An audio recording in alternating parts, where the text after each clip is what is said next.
Olá, meus irmãos, bom dia. Graça e a paz do nosso Senhor Jesus Cristo seja com todos vocês.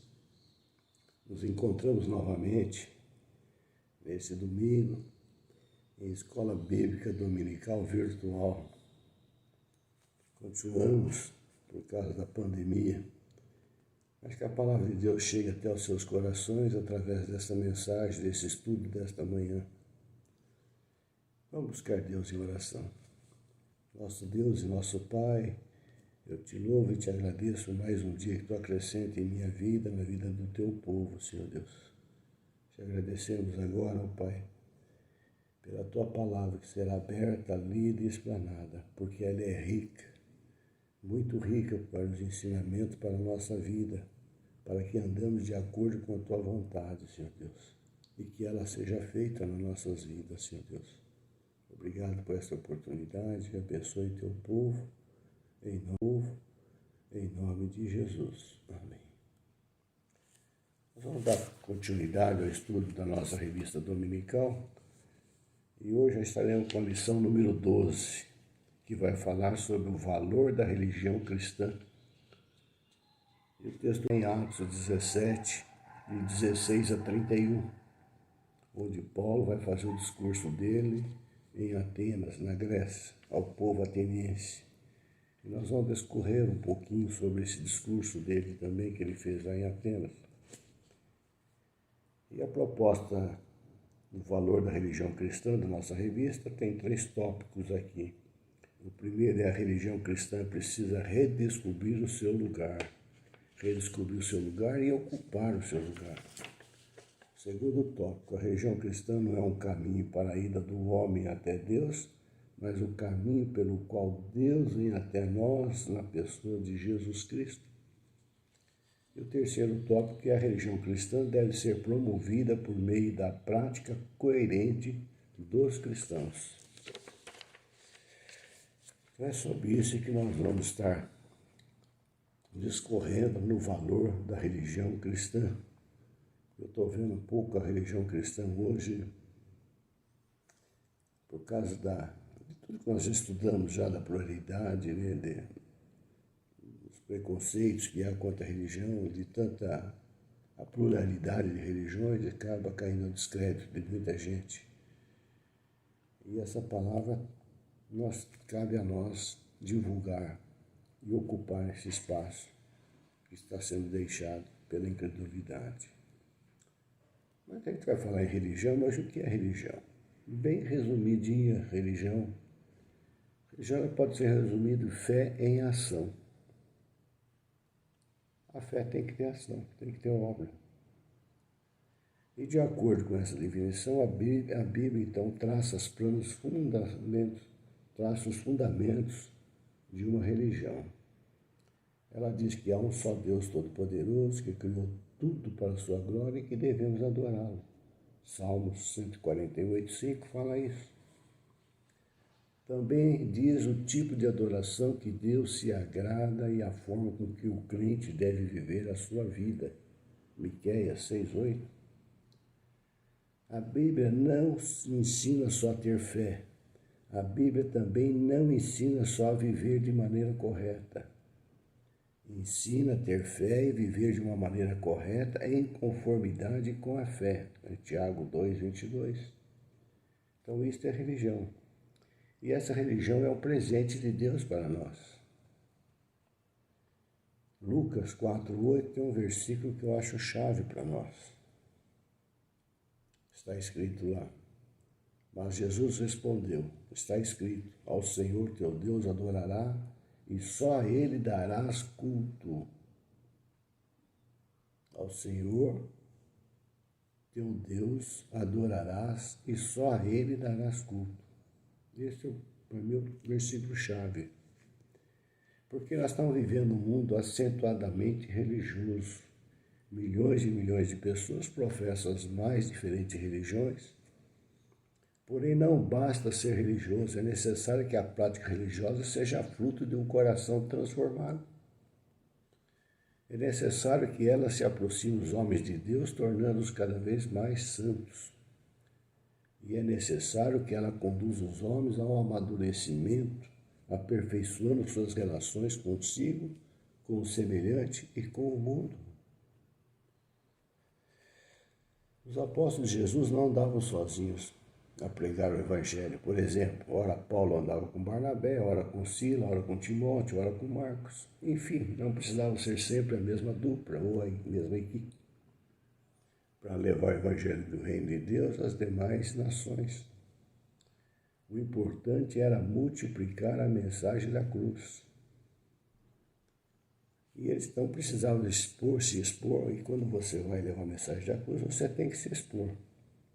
E eles estavam se expondo, se apresentar como discípulos de Cristo ao mundo. Eles não se esquivaram, mas não se exibiam como estrela, nem exigiam glória para si. Eles pregavam o Evangelho por amor a Cristo, ensinando aos povos a darem glória ao Mestre Jesus, o Salvador que morreu, ressuscitou e está vivo. Faziam em nome e no poder de Jesus. Pois Jesus era desconhecido dos judeus e também dos gentios, e ainda é em alguns lugares da terra. Né? Não se podia anunciar Jesus aos povos sem manifestar, sem abrir a boca, sem movimentar e sem testemunhar. Nós também temos que agir dessa maneira. Não existe testemunho calado.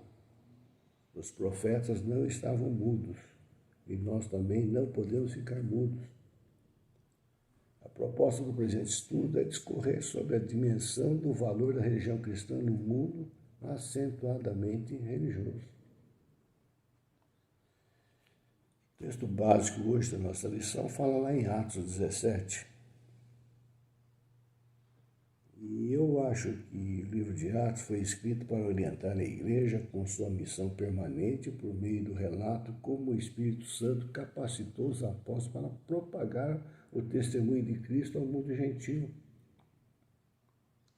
Eu vejo Atos assim, Deus levantando os seus, que os sai com poder e autoridade, pregando o Evangelho, onde o Espírito Santo colaboram com eles, com milagres, sinais e maravilhas, Deus permitindo que haja o levante daqueles que duramente se oponham à pregação do Evangelho. Aqueles que fazem a obra de Deus não encontram paz para isso. Antes vivem em constante perseguição e forte oposição. Você, meu irmão, você já encontrou essa oposição na sua vida quando você fala de Cristo? O que Cristo veio fazer na face da terra? Sempre que havia grandes obras a serem realizadas, lá também estava grandes perseguições. E o texto básico de hoje, lá nós falamos de Atos, nós encontramos Paulo indo pregar na Grécia. E Paulo sentiu-se incomodado ao ver tantos altares e templos pagãos em Atenas. Em sua carta aos Coríntios, ele explica por que ficou tão indignado com aquela situação, lá em 1 Coríntios 10, 20. Os sacrifícios das pessoas eram oferecidos ao demônio. E ao fazer isso, os gentios estavam tendo comunhão com os poderes das trevas.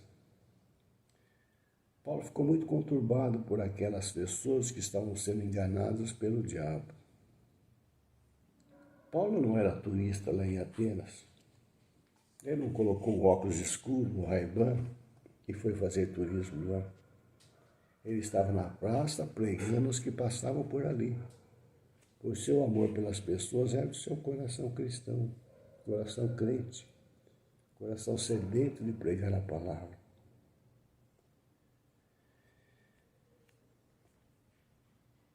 Enquanto Paulo esperava em Atenas, ele ficou muito angustiado ao ver aquela cidade que estava cheia de ídolos. Lá em Atos 17, 16, o texto básico fala: enquanto Paulo os esperava em Atenas, o seu espírito se comovia em si mesmo, vendo a cidade tão entregue à idolatria.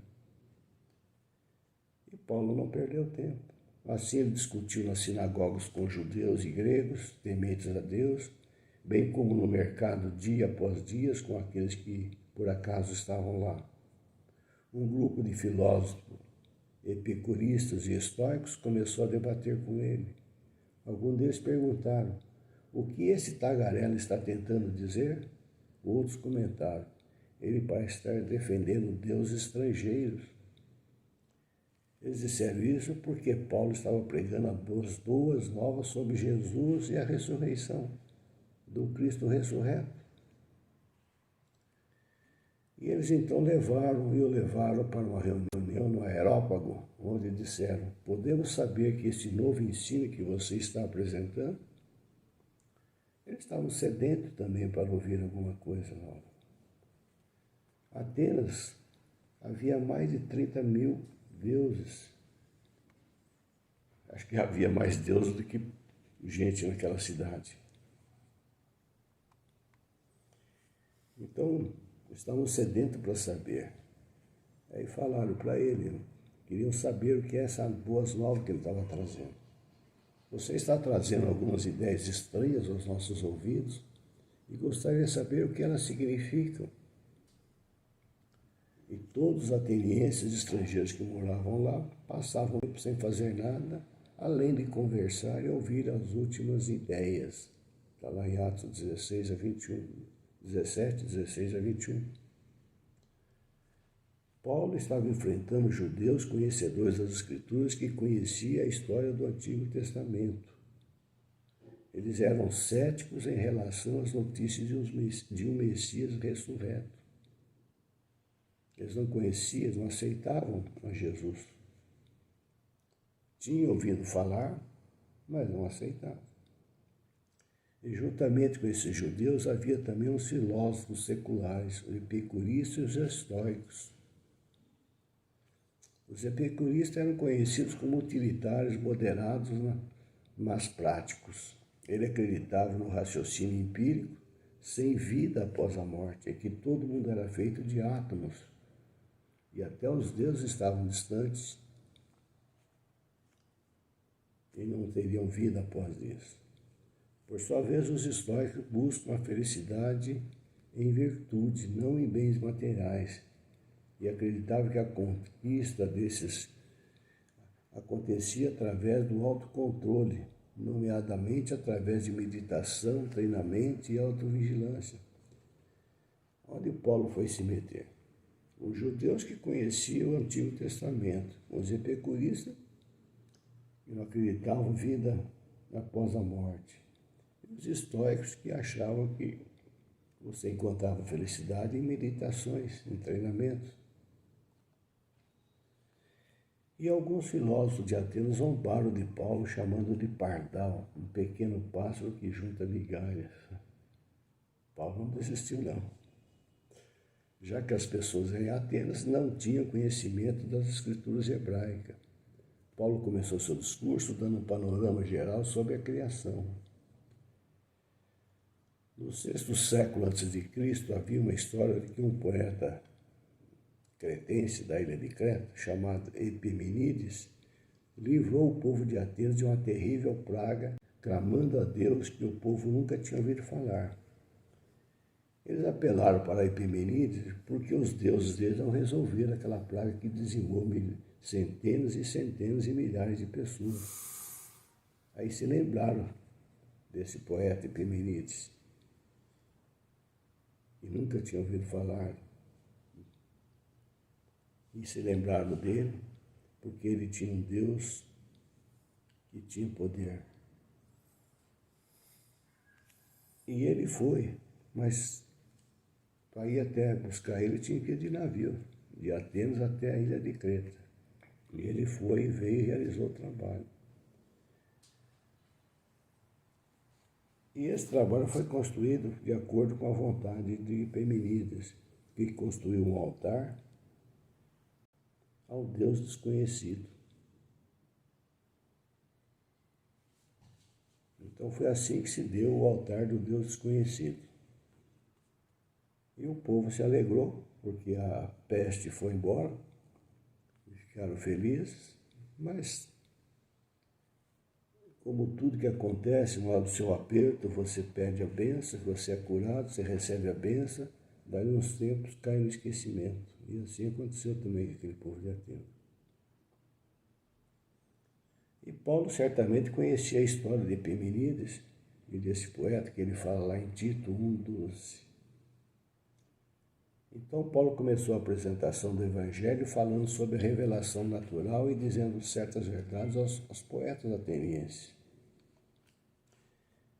Mas Paulo ele aborda de uma maneira muito inteligente e eficaz, respeitando totalmente suas diferenças, filosofias e suas propensões. Paulo se levanta na reunião do Areópago e disse: povo de Atenas, vejo que de todas maneiras vocês são muitos religiosos, pois enquanto eu andava e olhando atentamente para os seus objetos de adoração, até encontrei um altar em que está escrito, para um Deus desconhecido. Só um detalhe, esse Deus desconhecido foi erigido por Epimenides há 600 anos antes de Cristo. Portanto, o que você adora como um desconhecido é o que eu vou proclamar para vocês. Aí Paulo vai discorrer e começa a falar então lá em Atos. O Deus que criou o mundo e tudo que nele existe é o Senhor do céu e da terra. Ele não vive em templos construídos por mãos humanas. E ele não é servido por mãos humanas como se precisasse de algo. Antes ele próprio dá a todos vida e respiração e tudo mais. De um homem ele fez todas as nações para que habitassem toda a terra. E ele marcou os tempos marcados na história e os limites de suas terras. Deus fez isso para que o procurasse e talvez o alcançasse ou encontrasse. Embora Deus não esteja longe de nenhum de nós, como nenhum deles também estava, pois nele vivemos, nos movemos e existimos. Como alguns de seus próprios poetas disseram, nós somos filhos dele. Por fim, ao concluir a sua explanação aos membros do Areópago, Paulo sofre o deboche de muitos que ignoram e rejeitam a mensagem.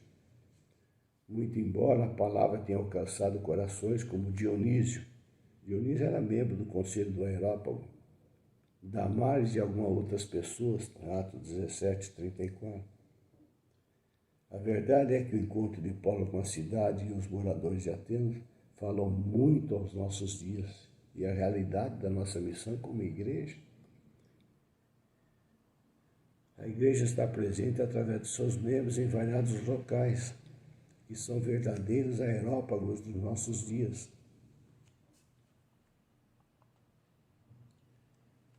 Porque Deus pôs dentro de cada um de nós o desejo de adorá-lo e buscá-lo. E muitas vezes o homem o busca criando imagens para adorar, sejam ídolos de cera ou sejam seus próprios desejos. Os nossos desejos estão se tornando cada vez mais fortes na vida do crente, com o mundo materialista e humanizado que estamos vivendo. Preste atenção nisso, meu irmão. Cuidado com os desejos que nós temos. Sem uma relação definitiva de Deus, nós continuaríamos adorando esses deuses. Muitas pessoas acham que estão servindo a Deus com certos costumes religiosos, mas será que eles estão mesmo servindo a Deus? E o primeiro tópico da nossa religião fala que a religião cristã precisa redescobrir e ocupar o seu lugar. Ó, meu irmão, para que isso aconteça, primeiramente, o cristão precisa urgentemente voltar para a palavra de Deus e a Bíblia. Urge nós voltarmos para essa palavra. E na era da tecnologia, de mãos dadas com a espiritualidade, o mundo pós-moderno é um mundo acentuadamente religioso. O celular, por exemplo, onde quer que você esteja, tem uma palavra. Tem uma pregação, você tem a Bíblia constantemente. E o interesse pelo desenvolvimento da espiritualidade ressurgiu com força total. Mas o aumento da espiritualidade não significa que o mundo seja mais espiritual ou seja mais sagrado. A espiritualidade será a volta para a Bíblia, a palavra de Deus. Diante disso, nós cristãos precisamos tomar consciência quanto aos fundamentos da Bíblia, promover a religião de Cristo, principalmente no nosso viver, pois somos desafiados diariamente não apenas defender e propagar a nossa fé cristã, mas acima de tudo viver os ensinos de Jesus. Somente assim a religião cristã poderá se distinguir como verdadeira religião idealizada por Deus, construída sob o único caminho que é Jesus Cristo.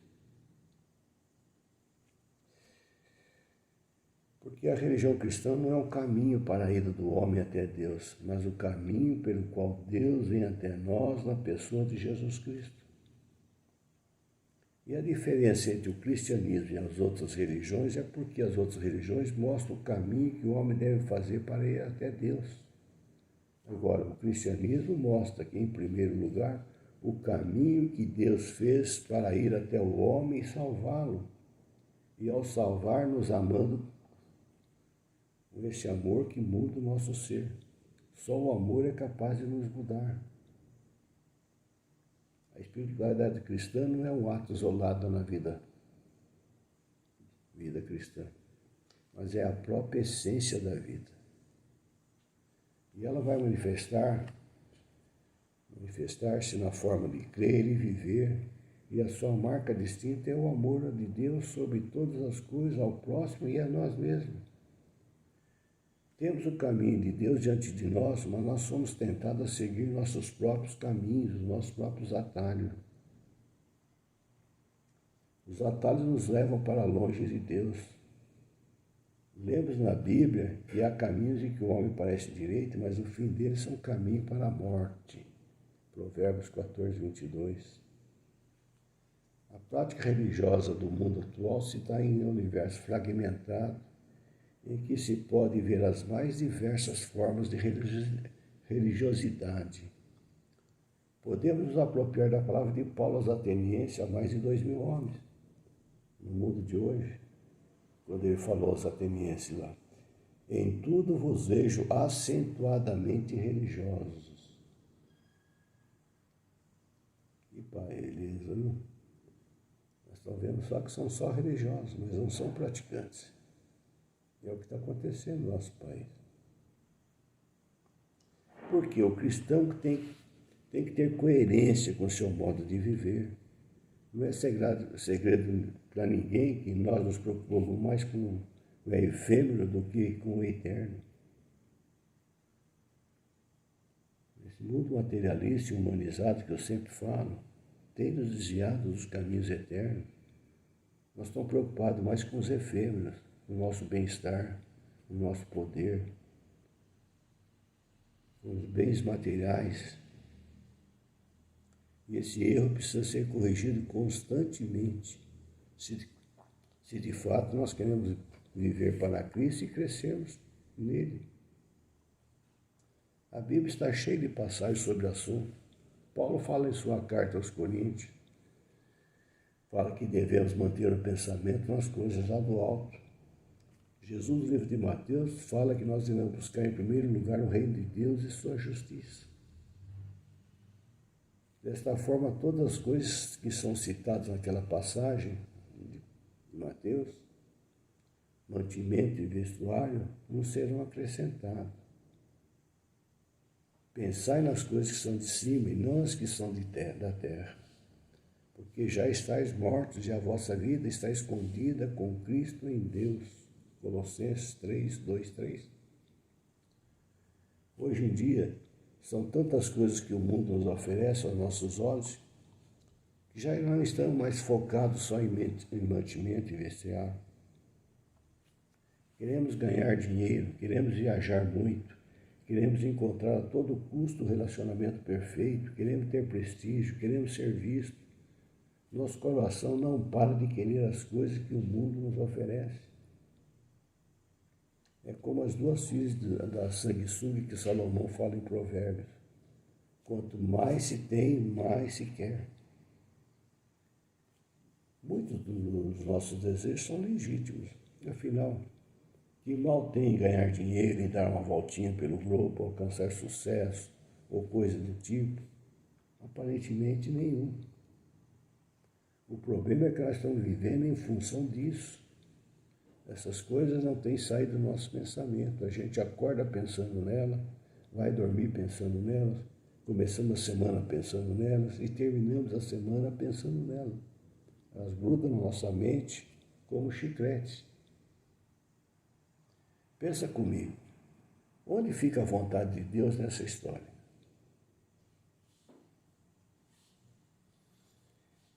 Em que momento estamos preocupados em chorar a dor do nosso irmão, em falar de Jesus para quem não tem Jesus, em colocar em prática os dons que Deus nos deu para abençoar o próximo? Estamos tão cheios de nós mesmos que, obviamente, não sobra tempo para pensar em nenhuma vontade que não seja nossa. Então, meus irmãos, nós precisamos ter coerência entre a fé e a vida. O cristão coerente é aquele que sustenta com as suas obras o que crê e afirma com palavras. Não há diferença entre uma coisa e outra. Descobre-se nele ou nela uma estreita unidade entre a fé que professa com os seus lábios e a fé acolhida na sua mente e coração. E sua conduta na vida cotidiana. Sua fé passa à ação, mostra-se evidência por seus atos. Assim, os princípios tomados do Evangelho orientam sua conduta e seu pensamento cristão. Sua piedade e afeto se reflete numa ação prática. Esta coerência se vive não só quando as coisas lhe apresentam fáceis, mas também quando é posta à prova. Porque nós somos chamados a ser santos. E nós experimentamos múltiplas dificuldades para realizar essa vocação. Essas dificuldades para viver a coerência as encontramos dentro de nós mesmos, em nossa fragilidade, a nossa débil vontade diante da nossa inclinação para o mal. Antes, os maus hábitos ou vícios, dos quais às vezes é difícil nós despojarmos dele. Não é raro experimentar que, embora tenha me proposto firmemente a ser cada dia mais santo, que Paulo fala lá, faço o mal que não quero e que deixo de fazer o bem que me propusera fazer.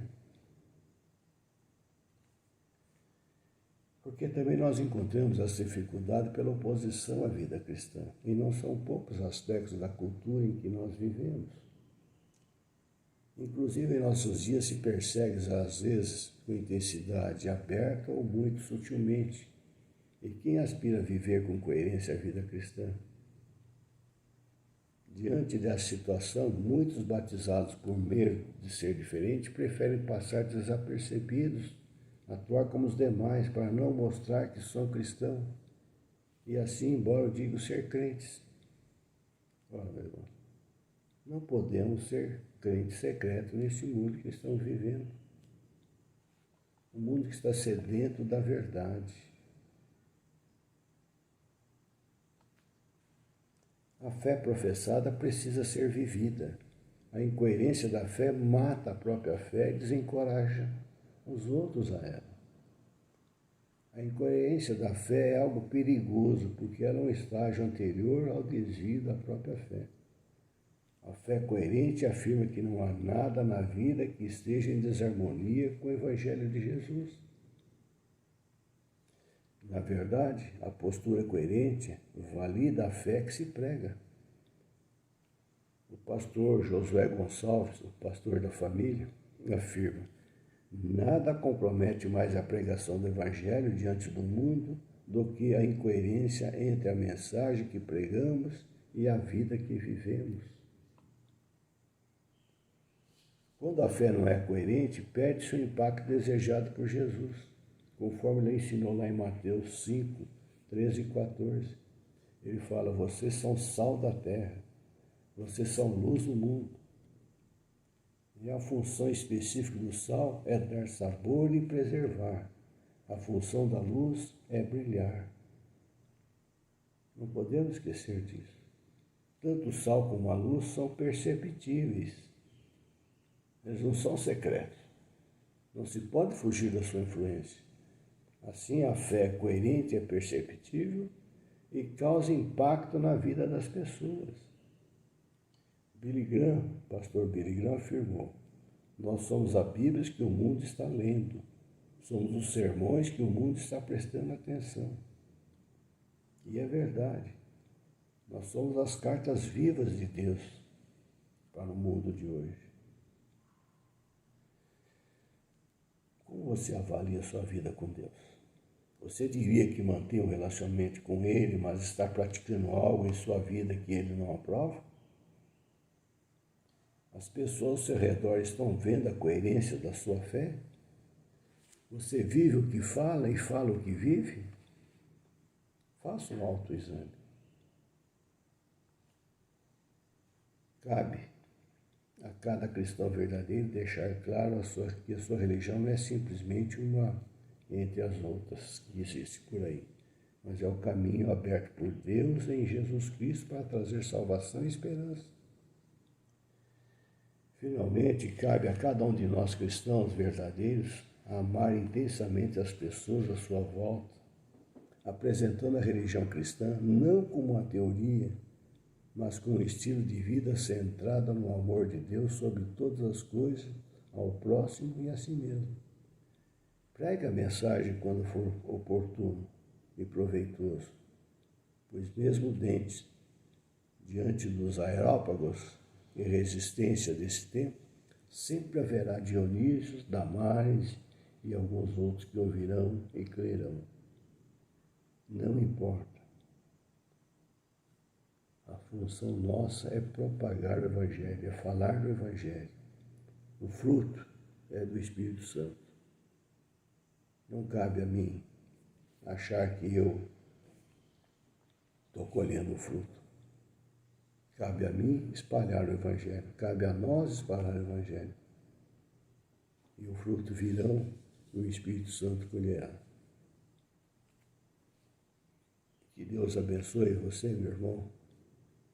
Que esse estudo da palavra tenha trazido algo novo na sua vida, para a sua vida cristã. E que ela possa ser praticada cada vez mais, sendo coerente com o que se prega, com o que se vive. Até a próxima semana, se Deus quiser. Um abração a todos vocês. Fiquem com Deus.